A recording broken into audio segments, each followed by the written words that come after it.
അല്ല, അനക്കെന്താ വിഷമമുണ്ടോ? അടവക്ക് നല്ല ഇടങ്ങേറുണ്ട്. എടാ, ഈ പ്രണയത്തിൻ്റെയും സ്നേഹത്തിൻ്റെയും കാര്യത്തിൽ വിഷമിച്ചിട്ടൊന്നും കാര്യമില്ല. ഇത് ഇന്നും ഇന്നലെ ഒന്നും ഇങ്ങനെ ആയതല്ല. പുരാതന കാലം തൊട്ടേ പണ്ട് മുതലേ ഇതിൻ്റെ ഒരു വൈബ് ഇങ്ങനെ തന്നെയാണ്. ഇപ്പം അനക്കൊരാളെ ആത്മാർത്ഥമായിട്ട് സ്നേഹിക്കുക, അയാൾ തിരിച്ച് സ്നേഹിക്കണം എന്ന് എനിക്ക് ആഗ്രഹിക്കുക.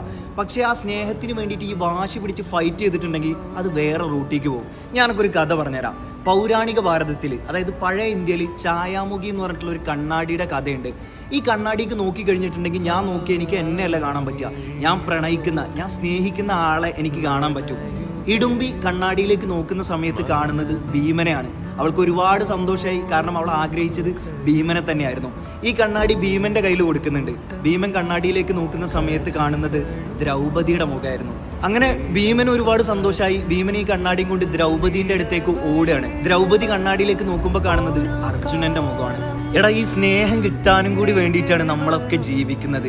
പക്ഷെ നമ്മൾ വിചാരിക്കുന്ന ഒരാളുടെ കയ്യിൽ നിന്ന് അത് കിട്ടിക്കോണമെന്നില്ല. പലരും ഈ ഒരു കാര്യത്തിൽ പറ്റിക്കപ്പെടാറാണ് പതിവ്. പക്ഷെ പറ്റിക്കപ്പെടാത്ത സ്നേഹം നമുക്ക് ആരെങ്കിലും തന്നിട്ടുണ്ടെങ്കിൽ ജീവിതകാലം മുഴുവൻ നമുക്ക് അത് മതിയാവും.